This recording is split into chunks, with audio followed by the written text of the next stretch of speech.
విషయం నిన్న మాట్లాడినా తప్ప మరి ఎక్కడ కూడా నేను డీవియేట్ అయి మాట్లాడలేదు, అన్పార్లమెంటరీ మాటలు మాట్లాడలేదు. అయినప్పటికీ కూడా మీరు నన్ను ఉద్దేశించి ఒక మహిళగా నన్ను ఉద్దేశించి మాట్లాడినటువంటి మాటలు నిజంగా నాకు చాలా చాలా బాధ అనిపించింది అధ్యక్ష. మరి అది మీకు మంచి అనిపిస్తే మీరు రికార్డులో ఉంచండి అధ్యక్ష, లేదు అంటే మరి దాన్ని విత్డ్రా చేసుకోవాల్సిందిగా నేను కోరుతాను. ఎందుకంటే సభాపతిగా మా హక్కులు కాపాడాల్సినటువంటి బాధ్యత మీది. ఒకవేళ మేము మాట్లాడుతూ ఉంటాం, ఎందుకంటే ప్రజల మెప్పు కోసం మాట్లాడతాం, మరి అటు ప్రజలకు సంబంధించినటువంటి ఇష్యూస్ మాట్లాడతాం, అధికార పక్షకు సంబంధించినటువంటి మరి వాళ్ళకి నచ్చకపోతే వాళ్ళు చెప్పాలి అధ్యక్ష, నేను మాట్లాడేది బాగాలేదు అని చెప్పేసి వాళ్ళు చెప్పాలి. కానీ ఈ సభ మనందరిది అధ్యక్ష. మరి మేము మాట్లాడేటప్పుడు మీరు మాకు అవకాశం ఇస్తారు. అవకాశం ఇచ్చినప్పుడు మేము మాట్లాడుతూ ఉన్నప్పటి సమయంలో మీరు అట్లా, ఎందుకంటే మీరు చూసిన అధ్యక్ష మహిళల్ని పట్టుకొని మన ముఖ్యమంత్రి గారు మమ్మల్ని మాట్లాడడం జరిగింది అధ్యక్ష, అన్పార్లమెంటరీ మాట్లాడింది, ఇంకా కొంతమంది అయినా కూడా మేము సైలెంట్గా మా నిలబడి నిరసన వ్యక్తం చేసినమే తప్ప ఎప్పుడు కూడా మేము మరి దాని పరిధి దాటి పోలేదు అధ్యక్ష. నిజంగా చాలా చాలా బాధ అనిపిస్తుంది అధ్యక్ష.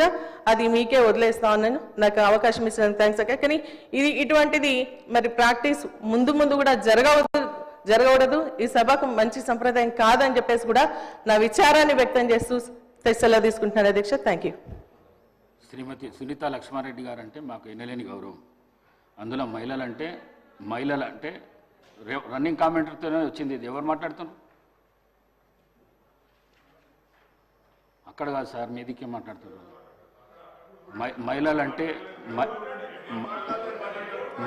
మహిళలంటే ఎన్నలేని గౌరవం నాకు 8 మంది సిస్టర్స్ ఉన్నారు.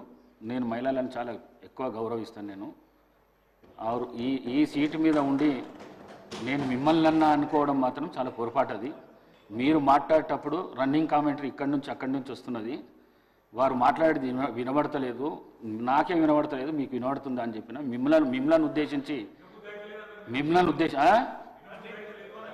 వినబుద్ధి అయితే లేదు నా మాట్లాడింది అని చెప్పినా కానీ వారిని ఉద్దేశించి చెప్పింది కాదు నేను. మీరు తప్పుగా భావించిండొచ్చు. మీ మనసు కష్టపడితే విత్డ్రా చేసుకుంటారు.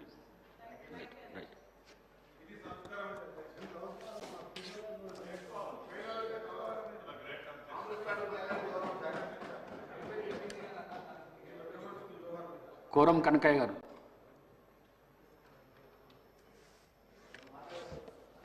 ధన్యవాదాలు అధ్యక్ష.